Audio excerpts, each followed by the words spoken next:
Hi friends, it's Kristen with Hooks, Books, and Wanderlust, and today I am back because it's been a hot minute since I've done a tutorial, and I want to share one of my favorite techniques for joining yarn. It's the one I use pretty much every single time unless I'm changing colors. This technique is called the magic knot, and I'm going to show you real quick why it's called magic. Because I've got my new yarn and my old yarn, and I can just slide these knots together like so, give them a tighten, pull them real tight, snip those ends, and you know what? That knot is not going anywhere. So I am going to show you how to do that so that you can join yarn the same way and not have to worry about whether you can pull as much as you want and that thing is not going anywhere.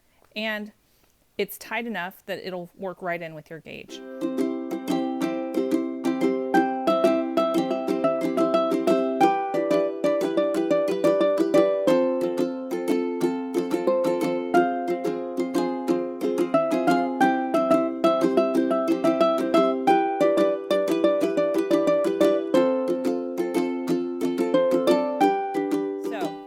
The first thing I want to show you is, you know the knots that you make that are just like a simple loop, right? You just make a loop, take your end, feed it through the loop, the top of that loop, and pull it tight, right? I call that the pretzel knot. I don't know if it's got an actual name. I'm sure that it does. I don't know what it is. But I call it a pretzel knot because when you make that loop and feed your end through, it kind of looks a little bit like a pretzel. I think. I don't know. Whatever. So I just pull tight on that. That's the pretzel knot, right? The magic knot essentially is two pretzel knots that slide together to make one bigger knot. That way it holds your two different yarns together very tightly and very securely. To show you the magic knot here, I've got a couple of different color yarns, and it's a little thicker, so that way it shows up better for you here. So it doesn't matter which one is laid on top, okay? So let's pretend this one is my working yarn. This is attached to my project. The gray yarn is attached to my project, and the green yarn is my new skein that I need to attach, okay? So I've got my tails here. So this is what's left after I've just about run out of my old skein. And this is the tail of the new skein. So I've got them lined up opposing one another, going two different directions, right? So the new yarn is coming in this way, the old yarn is coming out that way. And I have them parallel. It doesn't matter whether you've got one on top of it, like which one is on top, that does not matter. So just do whatever you're comfortable with. What I like to do, and this is the way that helps me remember how to lay the yarn, because that was always what tripped me up in the past, is I make a little square or a rectangle out of my yarn tails here. So I'm going to take my new yarn, pull enough of it out here. All right, so I'm going to take my new yarn, and I'm actually going to just pull it up at a 90-degree angle and lay it on top of the old yarn, my old yarn tail, okay? Then I'm going to take the yarn tail from my project or my old skein, and I am going to lay it over my new skein tail. So I've got one going over the other, okay? Now, okay, I know that doesn't really, in my head, these are right angles and it's a rectangle, but it might look more like a pointed oval. I don't know. But as long as you have the tails laying over the opposite yarn. So new tail laying over the old tail laying over the new tail. That's the key, okay? So if it helps to lay it out like this, that's what I found worked for me. That helped me keep it straight in my head. Then do that. Because here's where it gets a little tricky, because you've got all these different lines of yarn, so to speak.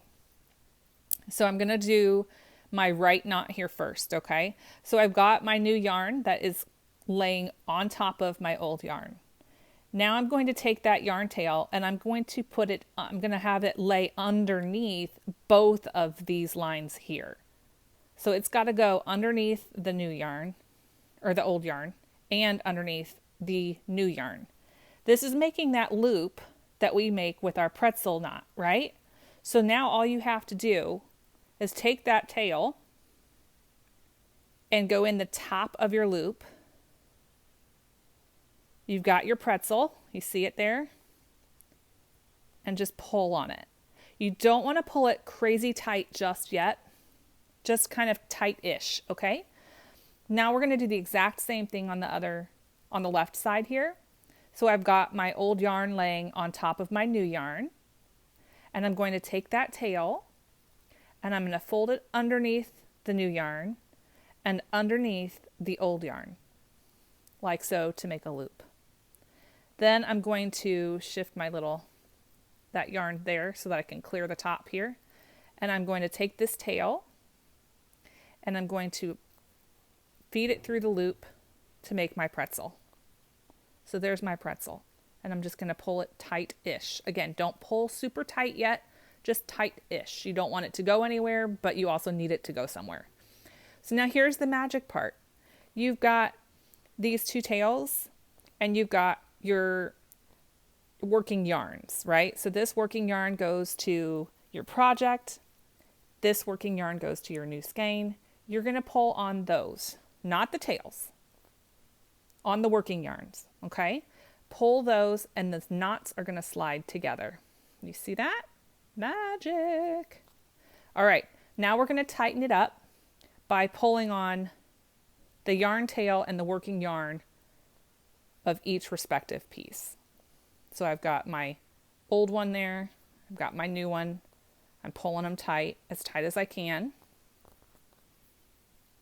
And that way I don't have as far to pull on the yarn when I slide them. So now I'm going to give it one last slide and pull tight on that. Real tight. Pull it. It's not going to hurt anything. Once you've got it as tight as you can get it, snip your tails as closely to the knot as you can. And because of the structure of this knot, with those two pretzel knots that are slid together like that, they're not going to come undone. They are stuck there, just like that. They are knotted up inside one another, and they're not going anywhere. So you can take that, you've got your new skein attached, and now you can just grab your hook and keep on stitching. That's it. I hope you enjoyed this tutorial. If you need a little bit more close-up look at things, I've also got a photo tutorial that is going to be up on the blog. So I will put the link for that in the description box below for you. If you have any questions or comments, let me know in the comments section below and I will answer those as quickly as I can. Otherwise, if you found this tutorial helpful, I would really love it if you gave it a thumbs up for me and consider following the channel for more tutorials and patterns. I hope you guys have a great day and I will catch you on the next video. Bye guys.